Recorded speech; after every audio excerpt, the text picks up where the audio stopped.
You are listening to And Shit with Quincy Lanier and Moniece Mitchell-Sims. Two best friends talking about whatever. Hey, Monie Noni. Hey, we are how you back. Doing? I'm good. We back on the east coast of the west coast. What? We're not on the east. See, I No, did what? it again. We're What? back on the east side of the west coast. Reppin', we reppin' Pasadena, South Pass, and Glendale. Hey. Yay. Y'all don't see me. I'm Glendale walking right now. That's a new dance. Oh, today, let me tell you, I had this epiphany today. I was walking frap. Yeah. And, I got up in the morning and I just kind of slipped on some clothes so I could take him out real quick. And I forgot to put on a belt. My pants started falling down as I was walking. Oh, you was sagging? I was sagging. And, all my groceries were spilling out of the bag and I looked like a dessert cart being pushed down the hallway. But I realized, I had on some cute little underwear too. They were tight. And I was like, yeah, this is probably real cute if somebody was watching. But it was so uncomfortable. Well, first of all, look, for all the men over 40, you should not ever wear sagging jeans. This needs to be a PSA, and everybody needs to know grown-ass men should not be wearing sagging jeans. Now, I know you did yours by mistake, but just the other day, there was this guy that, I don't know, he looked maybe, how, black don't crack, so he looked like he might have been late 50s, early 60s. Mm-hmm. And I could tell that, he was an OG. I could just tell by the way he talked to me and everything. He was delivering boxes to somebody moving because people always moving out of his place. And he asked me, he was like, hey, baby girl, I need to know where apartment 59 is or something like that. And, in our place, the numbers go all over the place. They're not logical. So I told him to go upstairs and ask the manager. And so I'm walking away and I happened to look back and all I saw was ass. Just pure natural ass. It's because his pants were sagging. And I was like, what the hell? Why does this old man have on sagging jeans? There needs to be a rule. And I felt that. I just naturally and instinctively felt that walking down the hall. And I found myself pulling my pants back up because I felt exposed. Yes. And it was like, this is so uncomfortable. First of all, it felt like walking with my shoestrings tied together. Yes. I felt like I was going to trip over and fall at any minute. Mm-hmm. And so I don't understand. There's definitely a skill to walking while sagging because that interrupts the ability of your legs to function the way that they function. So, there's some skill there. There's some acrobatic shit going on with brothers who, especially those who sag. Like, I remember there was a sag where you just kind of showed just a half moon.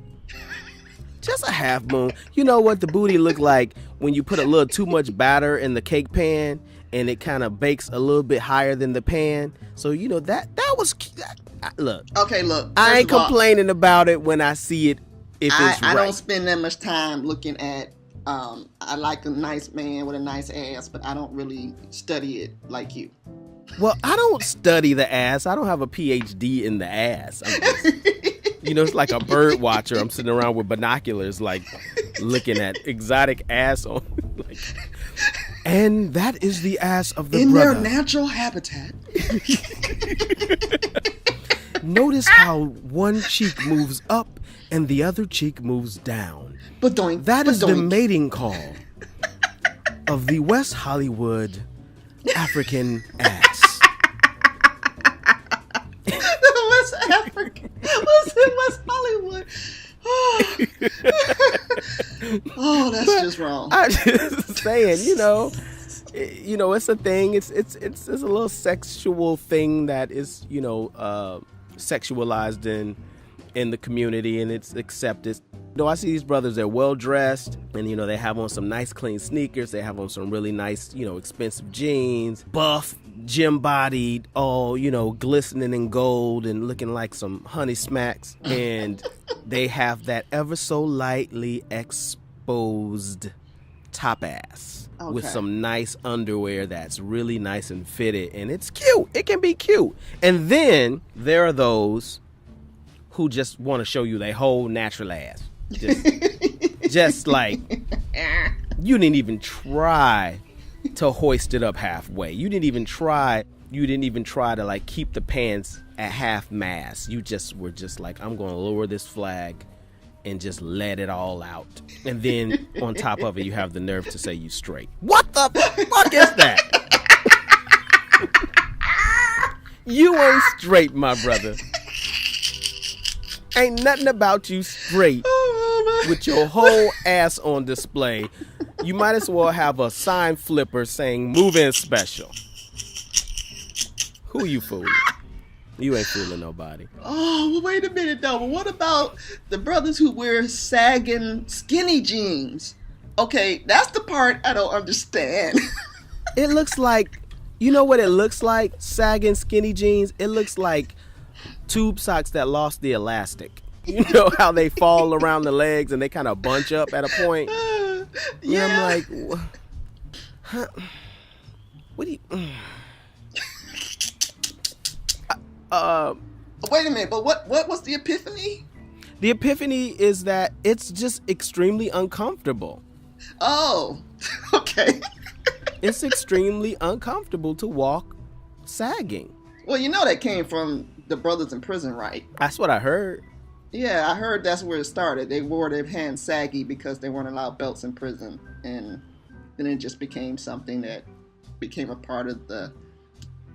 Because it became like the hip hop culture, which was emulating prison culture. The Right, style, exactly. the style back in the, you know, Naughty by Nature and all those cats. Right. Was all about the saggy pants, the roughnecks. Yeah. Well, it's been hijacked. It's been appropriated. Well, that's what they do.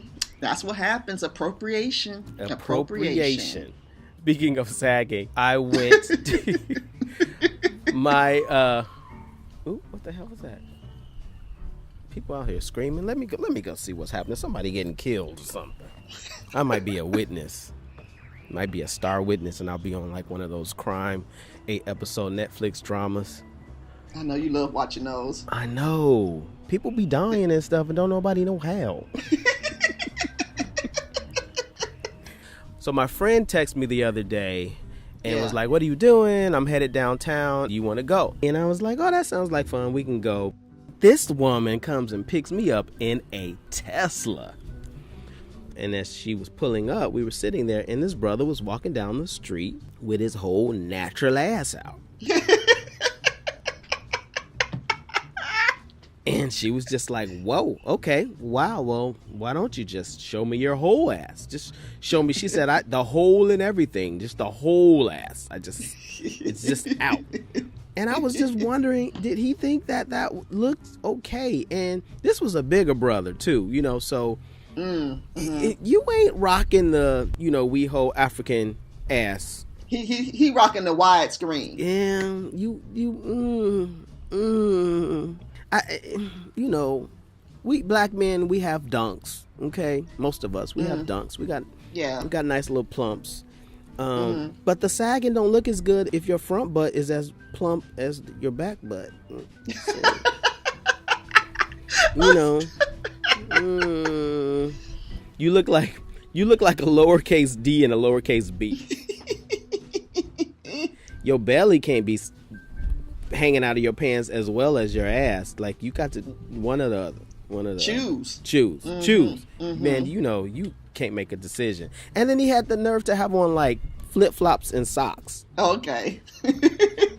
But I just wanted to do an intervention.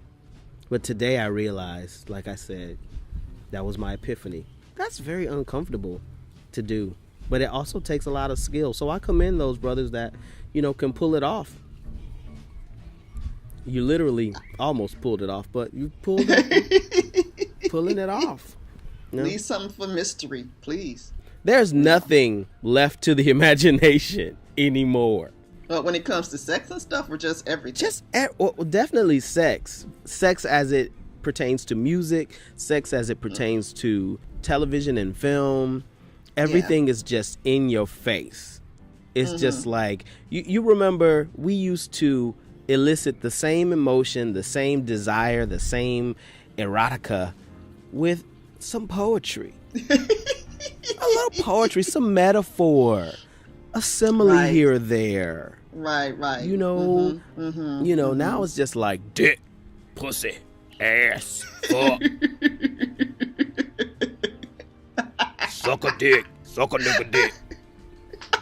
I'm like, oh my God. Oh my God. I wonder if there's something that comes with age, though, because now we sound like our parents when they were talking about our music back in the day. Well, you know, their music was their music of their day too, but their music still was metaphor, like Jelly Roll. Like, I didn't know what the hell a Jelly Roll was when I was a kid. Now I realize what the hell, that's nasty. You are nasty. You know who I realize person. is nasty? Who? I just had an epiphany myself about Diana Ross. Okay, so we recently went to see Diana Ross, the boss. Oh my God. So anyway, Diana Ross, she was doing a set of her greatest hits. She didn't do all the best hits, but you know, she did some of them. And speaking of nasty, she did It's My House and I Live Here. Now, everybody should just go look at those lyrics right now, because all this time I was thinking she's actually talking about a house. And no. She's talking about a vagina? Yes. She's talking about her tang. Okay, look. The lyrics said there's a welcome mat at the door. Oh. And when you come on in, you're gonna get much more. What? Diana. Dirty Diana. Oh, Dirty Diana. And she was singing those lyrics slower. You know, as you get older, you slow down the tempo, whatever. And because she had broken her foot, all she could do was move her hands and her hips and stuff. And Diana Ross never did no stuff like that. So she's singing, there's a welcome mat at the door. And then she's moving. I'm like, what is going on? Oh my God. And when you come on in, you're going to get much more. I was like, no! Was this at the Hollywood Bowl? Yes. We saw Etta James at the Hollywood Bowl, like one of her last concerts. Wow. I know Etta was giving it to you. And I think there's something about the environment of the Hollywood Bowl that turns elderly singers into freaks. The Hollywood Bowl must like spray pheromones on stage. Because trust me, the audience, we were not feeling it. But clearly, Mama Etta, Grandma Etta, Great Grandma Etta was feeling it. Oh. And she could not get around very well. And so she sat basically on a throne in the middle of the stage and fondled herself. What? She pretended to give the microphone head. What? I came there to hear At Last. Okay? I didn't come here for sex education from Great Grandma Etta James. I just did not come there for that. It's damaging. It scarred me. It scarred me for life, because it was like picturing your grandmother up there talking about what she does to her husband, to your granddaddy. No. Can you imagine? No. With a microphone. It's like, you know, when you went to school and they showed you how to use condoms and they brought out like that dildo or they used it or a banana. Or a cucumber. Yeah. Yeah, right. To put on the condom. Imagine your grandmother, your great grandmother in some cases, saying, come here, Monie, come here, baby. Let me show you how to go down on your man. When you was a younger lady, when you was a much older lady, see, there's a thing that women do to pleasure their menses. Now, you know, of course, my grandmother wouldn't have said that to me, because she didn't know that I would be pleasuring menses either. And you would have been taking notes. I would have been in the background like, she talking to my sister, but ooh, grandma, tell me, not just playing. That's so wrong. That is so nasty. No, it's wrong. It's wrong. I don't do that. Nothing goes in my mouth but food and water. Whatever. But yeah, I don't know. Maybe the Hollywood Bowl's bringing out the freak in our national treasures. All I know is I felt very uncomfortable and I had to look away. I couldn't look. I just couldn't look. I mean, come on now. She's got 4 children. No, 5. She's got 5. Yes, and a gang of grandkids. Who's the 5th kid? I don't know. I don't know him like that, but she's got 5. Oh, right. She's got 5. Right. She's got 5. Barry's daughter, and then she's got the 2 daughters by the same husband, which is Wait, I thought that the second and third daughters are by the same guy. Okay, so how does Tracy fit in the mix? Tracy's the second daughter. Oh, I didn't know she had a sister. Oh, okay. Oh yeah, she's got a younger sister. As a matter of fact, she is a correspondent. She's like a host, and she like does red carpet interviews and stuff like that. Oh, okay. She looks like a younger version of Tracy. Mm-hmm. And then she had the boys. Mm-hmm. Mm-hmm. By the, I don't know if she's still married. No, Diana moved on. Diana is welcoming other people into her house these days. Okay. Okay, let's do 6 degrees of separation from Berry Gordy. Okay. Let's play a game here. Okay, I don't know how this is going to work. Go ahead. Because what people don't know, you know how people talk about the Illuminati? There is a Motown Illuminati going on. There is. People don't know this. Okay, I didn't know this. All these stars, in so many ways, are somehow connected back to Berry Gordy's family. Okay. You know how they say, like, it's the Illuminati, like President Obama is actually related to President Bush, and President Bush I've seen that, yeah. They're all cousins, which they are, because they're all my cousins, too, because, you know, I'm into genealogy, and I'm related to You're related Bush to everybody. And Obama. Yes. Yeah, I am. First and foremost, let's start with Marvin Gaye. Marvin Gaye had married Berry Gordy's sister. Yes. What's her name? I don't remember her name. You can Google it. It's on Wikipedia. They divorced, but they had a kid. Okay. And I think that's the same sister. It might not have been that sister, but then there's like a niece or sister that married Jermaine Jackson. Yes, but I don't think they're the same. Okay, but it's another relative of Berry Gordy's that married Jermaine Jackson. So they have kids. Mm-hmm. Diana Ross has a daughter with Berry Gordy. Mm-hmm, mm-hmm. So that means Diana Ross's daughters are first cousins with Marvin Gaye's child and first cousins with Jermaine Jackson's kids. Oh, okay. Furthermore, LMFAO. Oh, the one-hit wonders. Yeah, they had a couple of hits. But you know, they're Gordy's. Okay. One is Berry's son and the other is his grandson. So Beyonce's current stepfather, Richard Lawson. Yeah. Why do I know his name like that? So Richard Lawson's daughter is a Gordy. Really? So Richard Lawson's first wife is, I think, a niece or something to Berry Gordy, or maybe even a granddaughter to Berry Gordy. So I think her name is Bianca Lawson, who is on Queen Sugar. And I think there's some more connections, and I'm forgetting them. But there's this weird, like, Gordy Illuminati Motown circle going on in Black Hollywood. I'm telling you.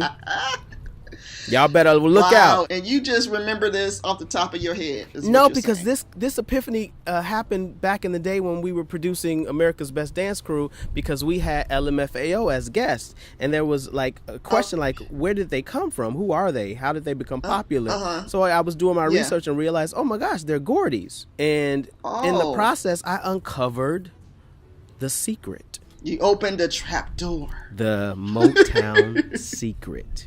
Dun, dun, dun. So y'all better watch out. Now Beyonce has been brought into the Motown Illuminati via marriage of her mother to Richard Lawson, who had once been married to one of the Gordys, whose daughter is now there planted in the Carter family as a spy to make sure that Beyonce and Jay-Z continue to serve the Motown family. Wow. That's it. That's it. No. I'm telling you. I have no parts of this. I do not want the Bayhive coming after me. I'm telling you, y'all. I got no parts of this. The old man in the background that's running all this shit behind the mask is named Berry Gordy. Oh, so he's Oz, basically. He's Oz. He is. He's Oz. He's running this. Yes. Y'all looking in the wrong direction. I'm trying to tell you, conspiracy theorists, I know what I'm talking about. I'm going to put out a motherfucking YouTube video so that can go viral, because I know y'all going to all inbox me with the crazy shit that I came up with in the first place. Speaking of inboxing with crazy shit, we got to get old people off Facebook. What are you talking about? We got to get the elderly off of Facebook. No, we don't. I like being able to talk to my great aunts and my aunties and my grandma. I love being able to talk to them, but I don't love being inboxed conspiracy videos. Look what they putting in the water. That's what they do. And then they send you those Jesus chainmail things. My God. You gotta get those. I get them all the time, and I told you, sometimes I'm just really tempted to reply 666. Just to fuck with them. Just be like, a upside down crucifix. Leave me alone. Jesus don't care about how many people you forward this message to. Well, that's not in the Bible. No. That's not one of the 10 commandments. Thou shalt forward this to 10 people. Or thou hast sinneth. Wow. Thou have sinned. No, that's what they have to do. They have nothing else to do on Facebook. They have to send and those game requests too. You got to get those. Oh my gosh, because they were not a part of the origin of Facebook, so they don't understand the rules. So I spend most of my time communicating with my loved ones, educating them on what not to click on. Because you clicked on that, Auntie, because you really thought that if you clicked on this, you were going to get a free whatever it is. Instead, you're now harassing everyone on your friends list, and you don't even know you're harassing them because it's a bot. But the answer is to kick them off, though. You just have to keep doing your part, Quincy. Keep educating and training and teaching. That's what you do. Because honestly, Facebook was not made for us either. We're old as hell too. This was not made for us. And Facebook was made during the prime of my life. Okay? Yeah, but now though, we have taken over. Like back in the day when Facebook began, the youngins were on it first, and then I was young when it began. What are you talking about? No, you weren't the youngins. You weren't like college student age. Yes, I was. No, you weren't. I was in my 20s when Facebook began, wasn't I? Yeah. No. Yes. No. Yes. No. Yeah. No. Yes. No. Yes. No. Do the math. What year did Facebook become public? I'm looking it up right now. Hold on. Because prior to Facebook, I was on MySpace Quincy, and Black Facebook Planet. was created in 2004. Do you know how young I was in 2004? How young were you? I was 18.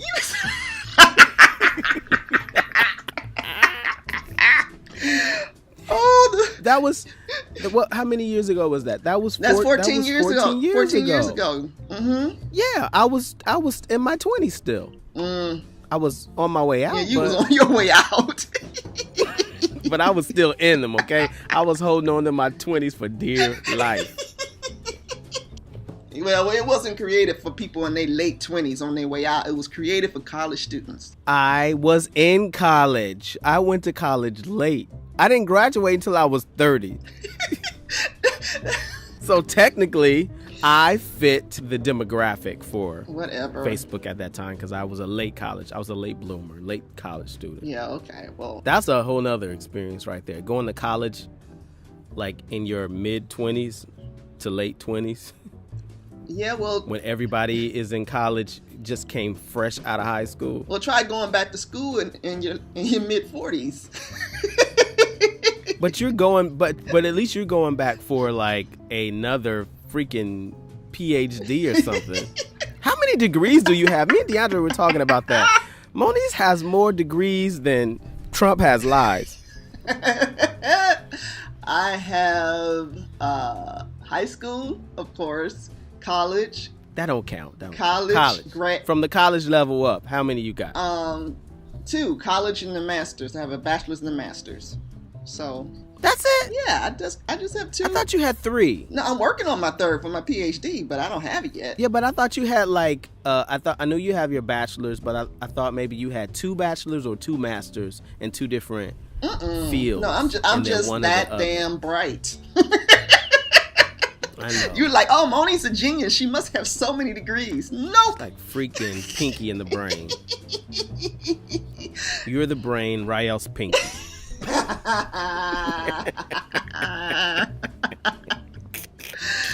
Oh boy. I remember when DeAndre and I went back to school, and we went back to school because I gave up on the industry and felt like, fuck this place, fuck Hollywood, fuck what they've done to me and taken from me. Let me tell the truth, y'all. Yeah, tell the truth. We went back to school because we needed the money. Yeah, because you got those loans. We got a lot of financial aid. Yeah. And so that was helping us pay our bills. Mm-hmm. That was your hustle. Education. That was the hustle. Like the cost of books. What we had over that, we had flat screens, we had DVD players with surround sound. That's jacked up. We didn't take out any loans at first. Oh, okay. Honestly. We were just using financial aid. There was a lot of financial aid and assistance for students. And part of our reason, not the sole reason for us going back to school, was that, hey, and guess what? We also can get free money to study. That's a win-win right there. Like, you can be paid to go and better yourself. So why don't we do that right now instead of beating the pavement like we have been? We were broke. Me and DeAndre were so broke. It was like, you remember that episode of Tom and Jerry when they were fighting over one bean? They're sitting there trying to cut a bean in half. Yeah. And then they looked at each other and each person became like a turkey or a steak. Yes. In their head. Yeah, I remember that. That was me and DeAndre. Yeah. We were about to eat each other. We were freaking starving artists for real. So that's what made me go back to school and, in my late 20s to become a psychologist. So we are in our late 20s, almost 30, back in school. Yeah. With a bunch of teenagers. Yeah. But you are entering back into the educational system. Yeah. In your yes. Those years. Yes.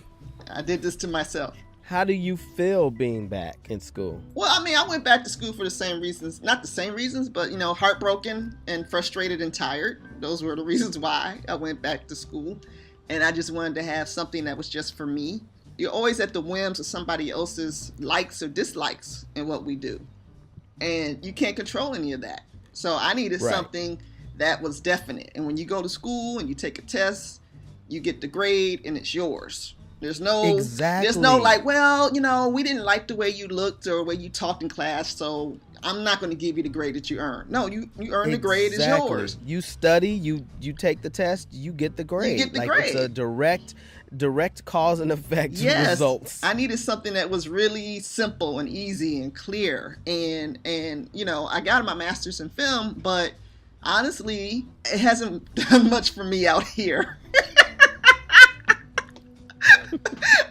Honestly, a film degree, not to dissuade anybody from going to school, but when I moved out here, because this is a who you know type of town, they don't really give a damn about a master's in film.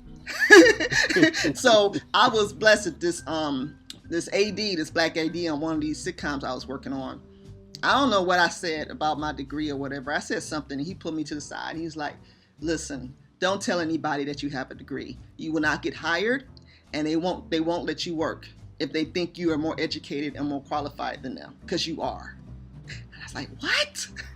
Well, apparently that's only the case if you don't have a degree from USC. Well, yeah, USC. I had the wrong degree. But the degree from USC isn't just about the education. It's about the connections that you make, right? Right. And the connections I made in Chicago would have been wonderful had I stayed in Chicago. But then I came here and I left my whole network behind. And I had to start from scratch. Well, to be honest, none of your former life outside of Los Angeles matters to Los Angeles.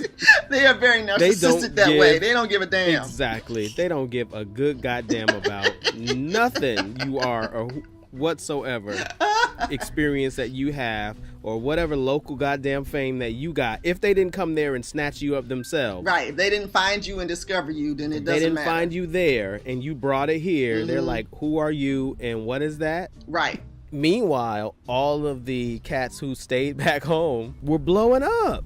Yeah. And I was like, God damn it, how many paths have I been on that I decided to step off of? I'm so tired of this shit. We slashing and burning shit. We tearing down foliage for everybody else. We laying bricks, and then we go, you know what? I'm tired. I'm bored. I'm so not try impressed this with way. this anymore. Let's move on to be challenged. I know. This doesn't, you know. It's hard being forebearers, you know. Trailblazers. We're ahead of our time, Monies. We've always been ahead of our time. That's what it is. It's just like the world is catching up to us, and we already moved on. Right. But at the same time, we're left behind because we moved on too early. Yeah, we should learn some life lessons from this. We've gone through many lives, Monie, me and you. Yes, my friend, we have. We have gone on many, many journeys together. We've watched each other grow. We've watched each other get fat. We've watched each other lose weight. We've watched each other get gray. Each other get gray. We've watched each other be bald head. We've watched each other grow locks. We've grown together. What shall our song be? Oh, wow. With that whole intro, I don't know. Did you ever know that you're my hero? You're everything I would want to be. If I could fly higher than an eagle. Or that plane in the background. You are the wind beneath my wings. Oh, wind beneath my wings. Fly, fly, fly away. You let me fly so high. Oh, you are the wind beneath my wings. And shit. Be sure to listen next week to And Shit with Q and Monie. You can follow Quincy Lanier on Instagram and Twitter at Q Lanier. And you can follow Moniece at Moniece Mitchell Sims on Twitter, Facebook, and Instagram. Be sure to subscribe to And Shit.